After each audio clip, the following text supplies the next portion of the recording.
Ano daw ang modern relationship dali ra daw maguba.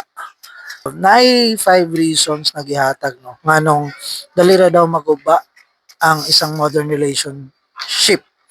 So una, walay communication. So people assume daw o mag-ghost imbis nga masugilon sa ilang mga problema, meaning to talk about their problems. So kulang daw sa communication o walay communication. Number two, hindi realistic na expectation. So gikan sa social media. So dako kay influence ang social media pud no sa modern relationship. So kanang pag-compare sa tinud nga relationship og sa mga filtered. So kita na tauban diya perfect looking na relationship sa online media usahay gadala og insecurity or disappointment. So of course ma-compare ninyo inyong relationship sa inyong nakakita sa social media, di ba? So number three, emotional nga pagkawala sa availability, kanang emotional unavailability.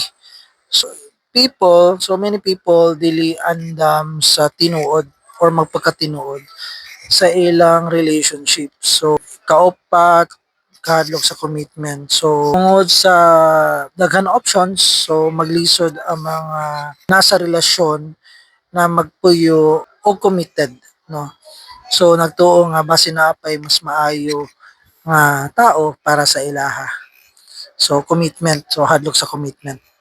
Panglima ang huli, it's ang toxic nga pattern gikan sa naaging relasyon. Past trauma nimo, mga unresolved nga issues nga maghimo og mga cycle lang so sa kulang sa pagsalig, selos, emotional, no? So kumbaga kung unsay na experience na bad relationship before, nakabalik lang sa current or present relationship, no? So unsa daw ang solution, so pwedeng mahimo ani that we can work on. So kailangan number one, it's to have a regular heart to heart talk daw. So kailangan mag-set aside mo og time, bawat isa, no? No phones, no distractions, kanang magstorya lang gid mo. Honesty lang, no? Let's talk about your relationship. Ikaduha is digital detox. Kay digital age na kita gamit ang social media. So limitahan daw ang paggamit sa social media kung magkauban. So mag-focus sa tungkol sa inyong kaugalingong istorya kaysa mag-compare. For example ani is katong kay karong bago lang kay Erich Gonzalez, di ba? Na she live privately, family niya.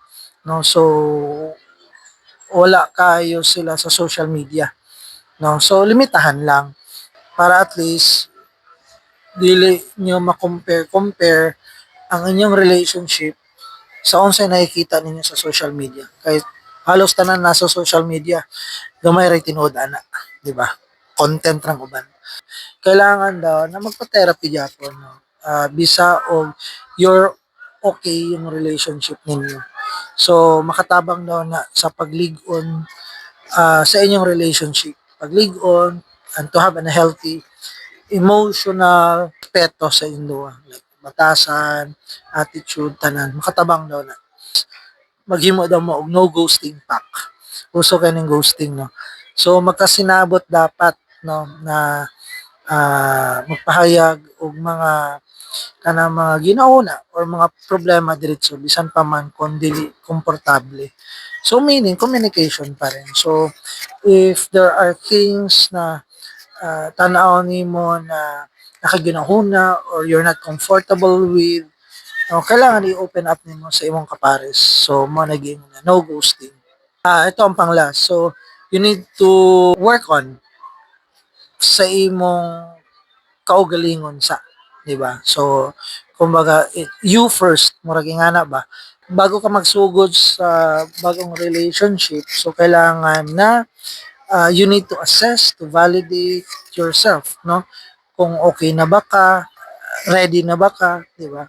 Para sa next na relationship nimo, malikayan na nimo, dili maayo na naagian nimo. kailangan imo sang i-ready ang imong kaugalingon.